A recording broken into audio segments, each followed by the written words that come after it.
السلام عليكم ورحمة الله وبركاته.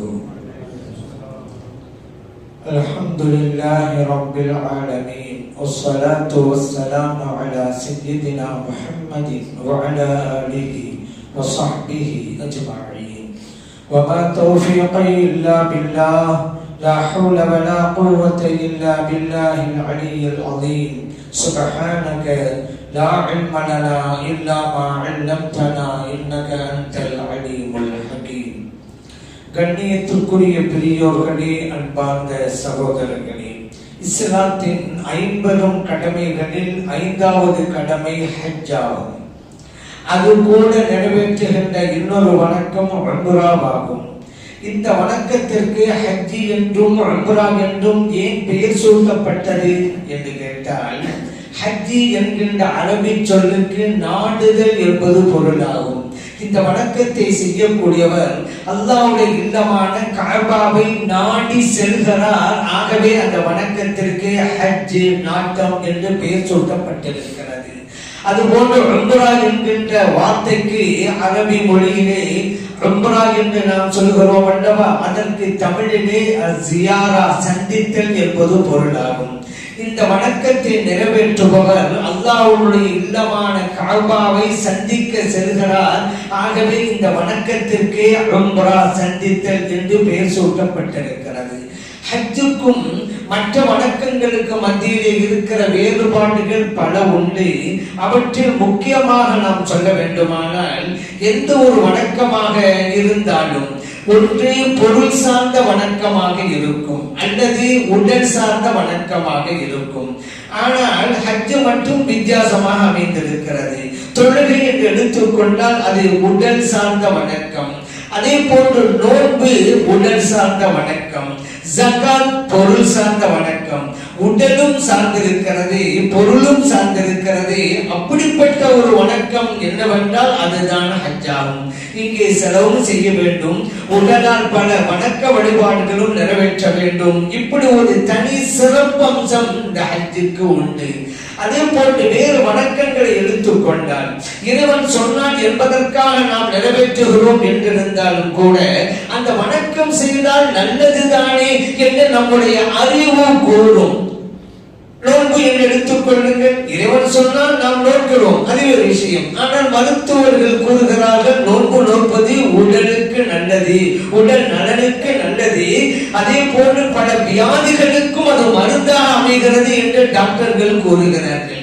இப்பொழுது இறைவன் சொன்னான் என்பதற்காக நோன்பு நோற்றோம், அறிவும் சொல்கிறது நோன்புதான் நல்லதுதானே என்று. தொழுகை என்று எடுத்துக்கொள்ளுங்கள், இறைவன் சொன்னால் தொழுகிறோம், ஆனால் அறிவு அதை ஏற்றுக்கொள்கிறது.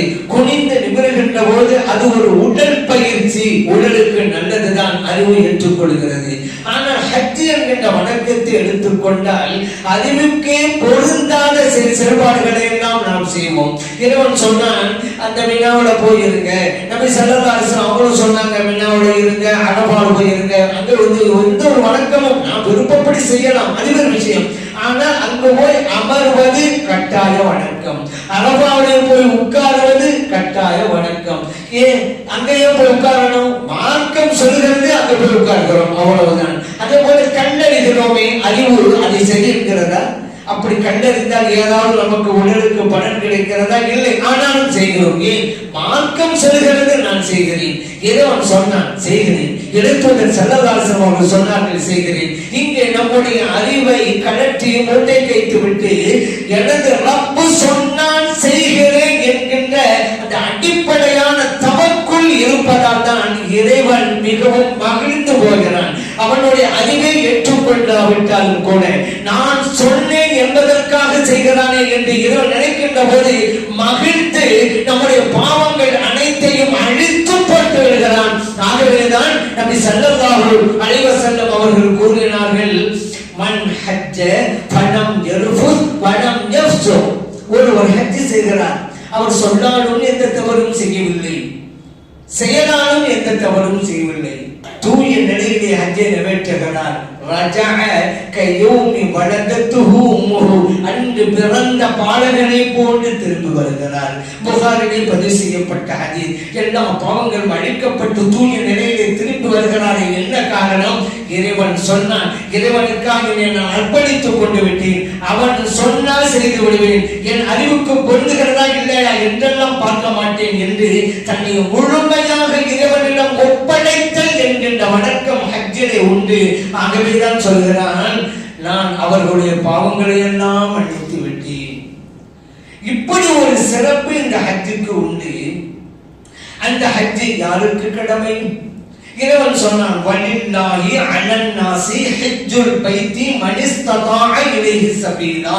யாருக்கு சபீல் வசதி இருக்கிறதோ அவருக்கு ஹஜ் கடமை என்றான் இறைவன். சபீல் என்றால் நாம் தமிழ்ல சொல்றதா இருந்தால் பாதை, வழி என்பதுதான் பொருளாகும். ஆனால் அதற்கு அங்கே பாதை என்பதல்ல. அருமை தோழர்கள் கேட்டாங்க, மஸ் சபீல் யா ரசூலல்லாஹ், இறைவன் சபீல் என்றாலே அதனுடைய பொருள் தான் என்ன?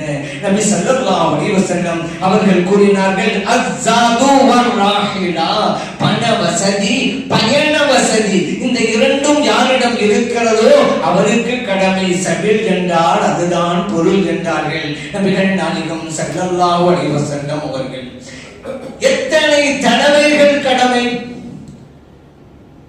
நபி ஸல்லல்லாஹு அலைஹி வஸல்லம் அவங்க சொன்னாங்க, அய்யுஹன்னாஸ், மனிதர்களே, கத் ஃபரதல்லாஹு அலைக்குமுல் ஹஜ், அல்லாஹ் உங்களுக்கு ஹஜ்ஜை விதியாக்கி இருக்கிறான். ஃபஹஜ்ஜு, ஆகவே நீங்கள் ஹஜ்ஜை நிறைவேற்றுங்கள். அந்த சபையில ஒரு சஹாபி எழுந்து நின்று கேட்டாங்க, குல்லாஹ் யா ரசூலல்லாஹ், ஒவ்வொரு வருடமும் நாங்கள் நிறைவேற்ற வேண்டுமா? நபி ஸல்லல்லாஹு அலைஹி வஸல்லம் அவர்கள் மௌனமாக இருக்கிறார்கள். இரண்டாவது தடவையும் கேட்கிறார் இந்த சஹாபி, அக்குல்லாஹ் யா ரசூலல்லாஹ், ஸல்லல்லாஹு அலைஹி வஸல்லம் அவர்களே, ஒவ்வொரு வருடமும் நாங்கள் நிறைவேற்ற வேண்டுமா? நபி ஸல்லல்லாஹு அலைஹி வஸல்லம் அவர்களிடமிருந்து மௌனம்தான் பதிலாக வருகிறது. மூன்றாவது தடவையும் இவர் கேட்கிறார். இப்பொழுது நபி ஸல்லல்லாஹு அலைஹி வஸல்லம் அவர்கள் கூறினார்கள், அருமை தோழரே, நீங்கள் கேட்கிறீர்களே ஒவ்வொரு வருடமும் கடமையா என்று, லவ் குல்த நஅம், ஆம் என்று நான் சொல்லிவிட்டால், லவஜபத் அலைக்கும், உங்கள் மீது கடமையாகி போய்விடுமே. வலமஸ்ததஅதும், ஆனால் உங்களால் நிறைவேற்ற முடியாதே. ஒவ்வொரு வருடமும் கடமைண்டா எல்லா நாளும் முடியுமாங்க? ஸல்லல்லாஹு சொல்றாங்க, அதனால அளவுக்கு அதிகமாக கேள்வி கேட்காதீங்க. உங்களுக்கு முன்பு அந்த சமூகம் எதனால் அழிந்து போனது தெரியுமா? ஏன் ஒழிந்து போனது தெரியுமா? அவர்கள் தேவையற்ற கேள்விகளை அளவுக்கு அதிகமாக விடுத்ததால் தான். அது மட்டுமல்ல, நபிமார்களோடு அதிகமாக கருத்து வேறுபாடுகள் கொண்டதால் தான். இந்த 2 நாள் தான் அந்த சமூகங்கள்லாம் அழிந்து போனது. அதனால எல்லாரும் செய்யணும்னு நான் சொன்னா செய்ய, செய்யாதீங்கன்னு நான் தடுத்தா விட்டுருங்க, அதோடு வச்சுக்கிறேங்க. அளவுக்கு அதிகமாக கேள்விகளை கேட்டு உங்களுக்கு நீங்களே சுமைகளை சுமந்து கொள்ளாதீர்கள் என்றார்கள் நபிகள் நாயகம் ஸல்லல்லாஹு அலைஹி வஸல்லம் அவர்கள். முஸ்லிமிலே பதிவு செய்யப்பட்ட ஹதீஸ். இங்கே நாம் இன்னொரு விஷயத்தையும் புரிகிறோம். நபி ஸல்லல்லாஹு அலைஹி வஸல்லம் அவருடைய கையில் தான் இறைவன் மார்க்கத்தை கொடுத்திருந்தான். அவர்கள் ஷாரிஹ், மார்க்கமாக்கக்கூடியவர்கள். எதை அவர்கள் மார்க்கம் என்று சொன்னாலும் ஒரு மார்க்கமாகிவிடும். இங்க சொன்னாங்க பாத்தீங்களா ஸல்லல்லாஹு அலைஹி வஸல்லம், ஒவ்வொரு வருடமும் கேட்கிறீங்களே, நான் ஆமான்னு சொன்னா ஒவ்வொரு வருடமும் கடமையாய் போயிடுவாங்க. அப்ப மார்க்கம் எங்க இருக்கிறது? நபி ஸல்லல்லாஹு அலைஹி வஸல்லம் அவருடைய கையில இருக்கிறது. ஆகவேதான் இன்னும் சில விஷயங்களை சொன்னாங்க. இந்த மிஸ்வாக் ஒவ்வொரு வக்திலும் ஒவ்வொரு ஒதுவிலும் செய்ய வேண்டும் என்று நான் கட்டளை போட்டிருப்பேன். ஆனால் எனது உம்மத்தினருக்கு அது சிரமம் ஆகிவிடும் என்பதால் நான் கட்டளையிடவில்லை. அதே போல இஷா தொழுகை பற்றி சொன்னாங்க. இஷா தொழுகையை பிற்படுத்தி தொழுவதுதான் நல்லது, அதை கூட நான் கடமையாக்கி இருப்பேன். ஆனால் அது என் உம்மத்தினருக்கு சிரமம் என்பதால் நான் கடமையாக்கவில்லை. அப்படியானால் இறைவன் ஸல்லல்லாஹு அலைஹி வஸல்லம் அவருடைய கையிலே மார்க்கத்தை கொடுத்திருந்தான். அந்த ஸல்லல்லாஹு அலைஹி வஸல்லம் அவர்களைத்தான் இன்னைக்கு சிலர் சொல்றாங்க, அவர்கள் நம்மை போன்றவர்கள் என்று. எப்படி அப்பா உன்னை போன்று இருக்க முடியும்? அவர்கள் சொன்னால் மார்க்கமாயிட்டு, அவர்கள் செய்தால் மார்க்கம், அவருடைய சமூகத்தில் ஒன்றை அங்கீகரித்தால் மார்க்கம். நீ அந்த நிலையில் இருக்கியா? நானும் அவங்கள பார்க்கிறேன். அவர்கள் சொன்னால் மார்க்கம், ஆனால் மார்க்கம் எதை சொல்ல சொல்கிறதோ அதை தான் நீ சொல்ல வேண்டும். அவர்கள் செய்யத்தான் மார்க்கம், ஆனால் மார்க்கம் எதை செய்ய சொல்கிறதோ அதைத்தான் நீ செய்ய வேண்டும். இந்த நிலை இருந்துகிட்டு சல்லல்லாஹு நம்மள மாதிரி தான் எப்படி நாம் கூசாமல் சொல்கிறார்கள். ஆச்சரியமாக இருக்கிறது. நபி ஸல்லல்லாஹு அலைஹி வஸல்லம் அவர்கள் ரௌஹா அப்படிங்கிற இடத்துல தங்கி இருக்கிறாங்க. ஹஜ்ஜுக்கு போகும்போது கடைசி ஹஜ், ஹஜ்ஜத்துல் வதா அப்படின்னு சொல்லுவாங்க. கடைசி ஹஜ் போகிற வழியில தான் ஏறத்தாழ மதீனாவில இருந்து 36 மைல் தொலைவில் இருக்குது. அந்த இடத்துல தங்கி இருக்கிறாங்க அருமை தோழர்களோடு. அப்பொழுது ஒரு கூட்டத்துல வர்றாங்க ஸல்லல்லாஹு அலைஹி வஸல்லம் கிட்ட. அவர் இந்த கூட்டத்தில் இருந்த ஒரு பெண்மணி தன்னிடம் இருந்த ஒரு குழந்தையை தூக்கி பிடித்து காட்டி கேட்டார்கள், அலிஹாதா ஹஜ்ஜுன், யா ரசூலல்லாஹ், இந்த குழந்தைக்காகவும் ஹஜ்ஜை நிறைவேற்றலாமா? நபி ஸல்லல்லாஹு அலைஹி வஸல்லம் அவர்கள் கூறினார்கள், நஅம், நிறைவேற்றுங்கள், கூடும், வலைக்கு அஜ்ருன், தாயாரான உங்களுக்கு அந்த கூலியும் கிடைக்கும் என்றார்கள் நபி ஸல்லல்லாஹு அலைஹி வஸல்லம் அவர்கள். முஸ்லிம்களில் பதிவு செய்யப்பட்ட ஹதீஸ்.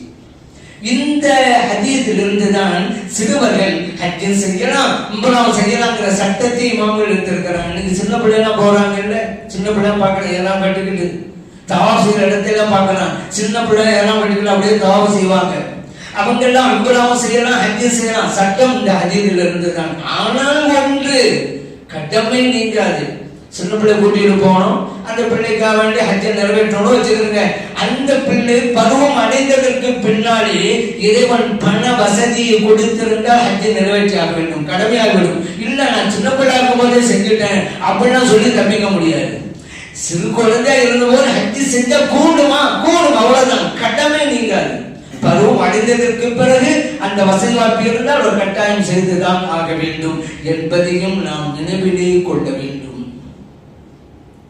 இன்னொரு விஷயம், நபி ஸல்லல்லாஹு அலைஹி சொன்னாங்க, உம்ராவை நிறைவேற்றக்கூடியவர்களும் ஹஜ்ஜை நிறைவேற்றக்கூடியவர்களும் வஃதுல்லாஹ், அல்லாஹ்வின் குழு என்றார்கள்.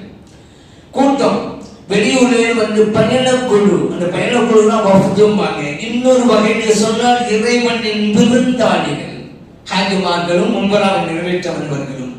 அதனால அங்கே ஒரு சில செயல்பாடுகள் நம்ம பார்த்தா ஹாஜிகளை எப்படியெல்லாம் நாம் கண்ணியப்படுத்துவோமோ அந்த நடவடிக்கைகள் எல்லாம் அங்கே நிகழ்வதை நாம் பார்க்கலாம். உதாரணத்துக்கு நம்ம வீட்டு ஒரு விருந்தாளி வந்தாலும் வச்சுக்கிறதுங்க, வீட்டை உட்கார வச்சு அவர்கள் அருந்துவதற்கு தண்ணீர் கொடுப்போம், மோர் கொடுப்போம், பானங்கள் கொடுப்போம், சர்பத்து கொடுப்போம், டீ கொடுப்போம், ஏதாவது ஒன்று கொடுப்போம் அல்லவா, கொடுத்து அவர்கள் கண்ணியப்படுத்துகிறோம். இறைவனும் இந்த ஹாஜிமார்கள் எல்லாம் தன்னுடைய விருந்தாளிகள் என்பதால் ஜம்சம் நீரை கொடுத்து உபசரிக்கிறார். அதே போன்றுதான் நாம் நம்முடைய வீட்டுக்கு ஒரு வகை தந்தால் முசாஃபா செய்து வரவேற்போம். அதையும் அங்கே இறைவன் செய்கிறான். நபி ஸல்லல்லாஹு அலைஹி வஸல்லம் சொன்னாங்க, அந்த ஹஜ்ருல் அஸ்வத் யமீனுல்லாஹ், ஹஜ்ருல் அஸ்வத் கல் இருக்கு, அது அல்லாஹ்வுடைய கை. யார் அந்த கல்லை முத்தமிடுகிறாரோ அவர் இறைவனிடம் முசாஃபஹா செய்கிறார் என்றார்கள் நபி ஸல்லல்லாஹு அலைஹி வஸல்லம் அவர்கள். இப்படிப்பட்ட ஒரு நற்பாக்கியம் ஹாஜிமார்களுக்கு கிடைக்கிறது. ஜிஹாத் மிக உயர்ந்த வணக்கம் என்று நாம் கூறுவோமே, அந்த ஜிஹாதும் ஹஜ்ஜும் ஒன்று. பெண்கள் விஷயத்துல சொல்றாங்க, ஆயிஷா சித்திகா ரலியல்லாஹு அன்ஹா கேட்டாங்க, யா ரசூலல்லாஹ், ஜிஹாதுனுடைய பலன்கள் குர்ஆனிலும் ஹதீஸிலும் நிறைய இருக்கின்றனவே, ஆனால் இதையெல்லாம் ஆண்கள் தானே தட்டி செல்கிறார்கள், பெண்களான எங்களுக்கு இல்லையே, எங்களுக்கும் அனுமதி தாங்க என்று கேட்டாங்க ஆயிஷா சித்திகா ரலியல்லாஹு அன்ஹா அவர்கள்.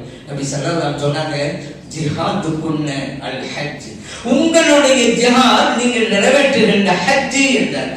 புகாரிலே பதிவு செய்யப்பட்ட ஹதீஸ். நீங்கள் ஹஜ்ஜை நிறைவேற்றுங்கள், ஆண்கள் ஜிஹாத் செய்தால் கிடைக்கிற நன்மை எல்லாம் நீங்கள் பெற்றுக் கொள்வீர்கள்.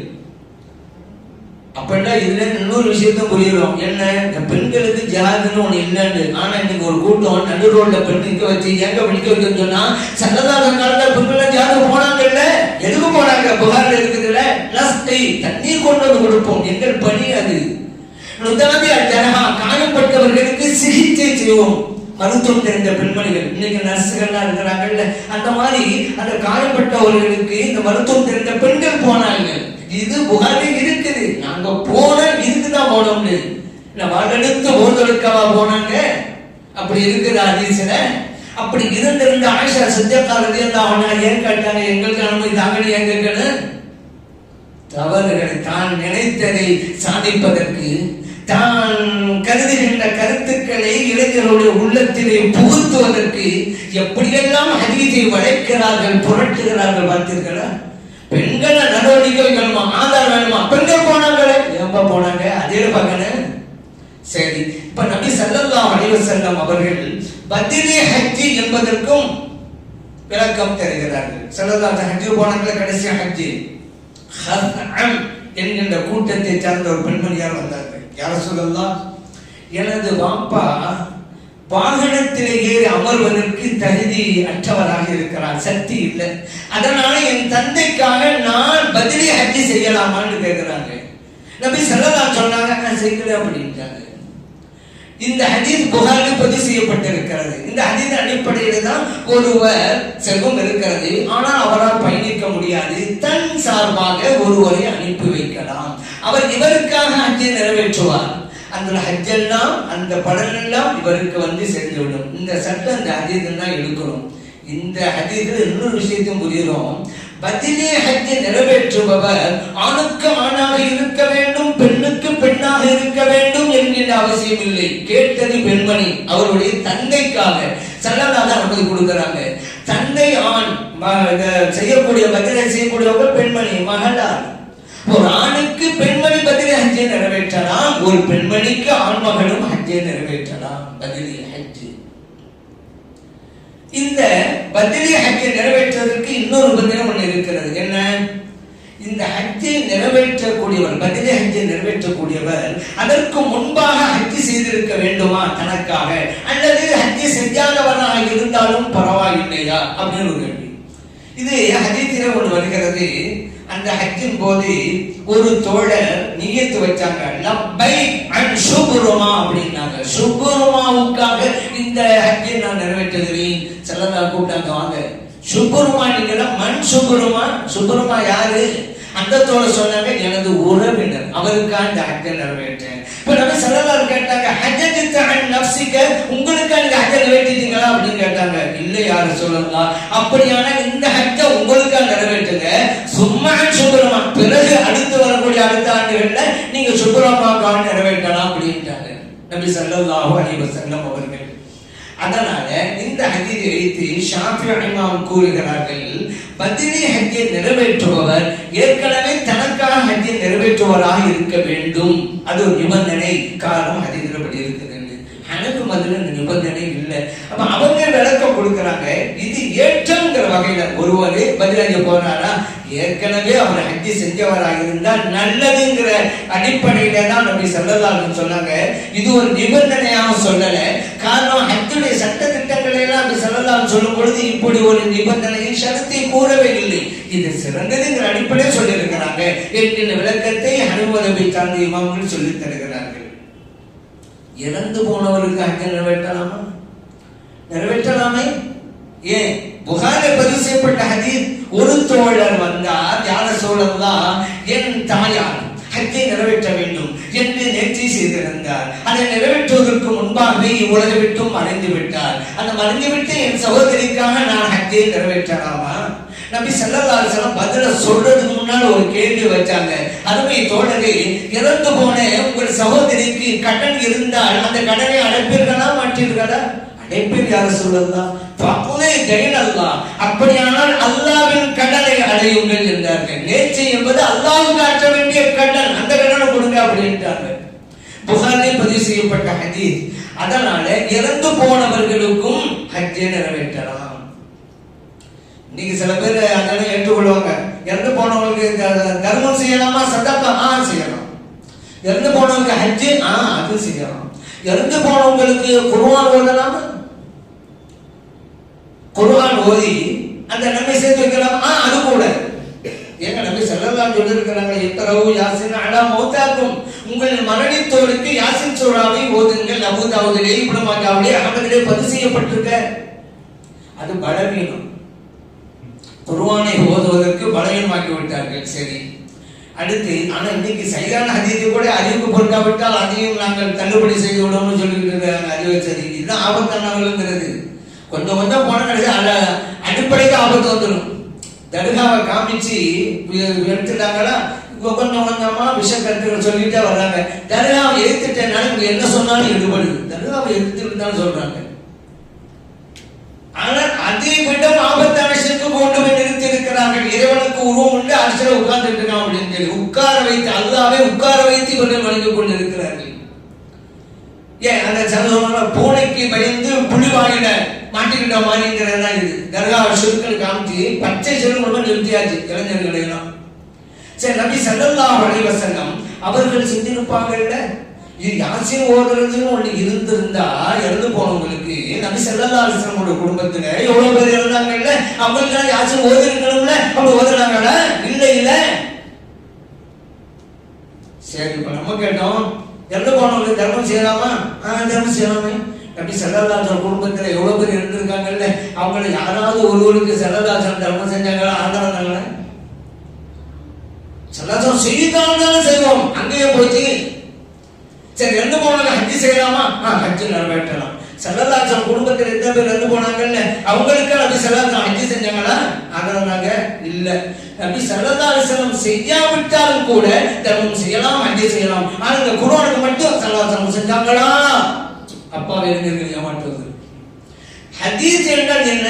ஸல்லல்லாஹு அலைஹி வஸல்லம் சொன்னதை செய்ததை அங்கீகாரம் வழங்கியது மூன்றும் தானே. செய்தால்தான் செய்வேன் என்றால் அந்த ஹதீஸிலே ஒரு பார்ட், ஒரு பிரிவை மட்டும் பின்பற்றுவேன் என்றுதான் அர்த்தம்.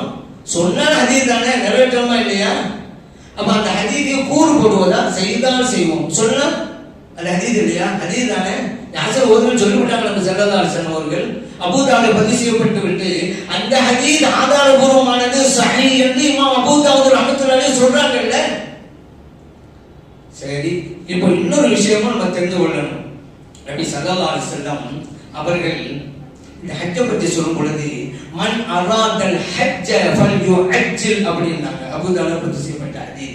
யார் ஹஜ்ஜை நிறைவேற்ற வேண்டும் என்கின்ற எண்ணம் கொண்டு வந்து விடுவாரோ அவர் உடனடியாக நிறைவேற்றட்டும், துரிதமாக நிறைவேற்றட்டும், தாமதப்படுத்த வேண்டாம் என்கிறார்கள். காரணம் என்ன? ஒருவர் ஹஜ்ஜை நிறைவேற்ற வேண்டும் என்று முடிவுக்கு வந்துவிட்டால் அவருடைய உடலும் தகுதி இருக்கிறது, கையிலே பொருளும் இருக்கிறது என்ற அர்த்தம். உடனே செஞ்சிருங்க.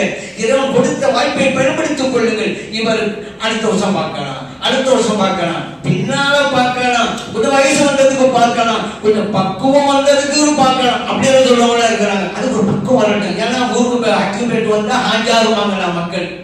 ஹாஜாரு ஐந்தாண்டு இருக்கணுமே. ஏங்க ஹாஜிகள் மட்டும் தனி சட்டமா? எல்லாருக்குள்ள சட்டம் தானே. அதுக்காக ரெண்டு போவோமே, நல்லது தானே. மக்கள் ஒரு சொன்ன ஹாஜரான்னு இப்படி சொல்லி செய்யறாரு அப்படின்னு சொல்லுவாங்கிறதுக்காக பக்குவம் வரட்டுமே என்று. ஆனா அந்த நிலைமை மாறி போச்சு. எல்லாம் இளைஞர்கள் நிறைய பேர் போயிட்டு வந்துட்டு இருக்கான்னு வச்சுக்கிறேங்க. ஏன் நபி ஸல்லல்லாஹு அலைஹி வஸல்லம் சொன்னாங்க அப்படின்னு கேட்டா, உடல் தகுதியும் இருக்கிறது, பண வசதியும் இருக்கிறது. இவர் தள்ளி போட்டான்னு வைத்துக் கொள்ளுங்கள். பிறகு பணம் இருக்கிறது, உடல் தகுதி இல்லை என்றால் என்றைக்கும் இவர் சக்தி பெற்றவராக இருப்பார் என்று உத்தரவாதம் வழங்க முடியுமா? அல்லது உடல் தகுதி இருக்கிறது, பணம் போயிட்டா என்ன செய்வார் இவரு? சரி, இவர் ஹயாத்தா இருக்கணும்ல, உத்தரவாதம் இருக்குதா? இத்தனை வருஷத்துக்கு நீங்க இருப்பீங்கன்னு உத்தரவாதம் இருக்குதா? திடீர்னு இஸ்லால் செலவாண்டா என்ன செய்யறது? சரிங்க, எல்லாம் இருக்கிறது, ஹயாத்தா இருக்கிறாரு, பணமும் இருக்கிறது, உடல் தகுதி இருக்கிறது. ஹஜ்ஜை செய்யணுங்கிற எண்ணம் மாறிட்டா, வணக்கம் செய்ய வேண்டிய எண்ணம் எல்லோருக்கும் எப்போது இருக்கிறதில்லை. இன்னைக்கு நல்ல காரியம் செய்ய நினைக்கிறாரு, அடுத்த நாள் பிற பார்த்து கொண்டு நல்ல காரியம் விட்டுறாருங்க. மனசு மாறுது. ஆகவேதான் இறைவன் தந்த அந்த நியமத்தை பயன்படுத்திக் கொண்டு உடனடியாக நிறைவேற்றுங்கள் என்றார்கள். கண்மணி நாயகம் ஸல்லல்லாஹு அலைஹி வஸல்லம் அவர்கள் புனிதமிக்க அந்த ஹஜ்ஜை நிறைவேற்றுகின்ற பாக்கியத்தை நமது அனைவருக்கும் எல்லாம் வல்ல இறைவன் தந்தருள்வானாக. ஆமீன். வல்ஹம்துலில்லாஹி ரப்பில் ஆலமீன்.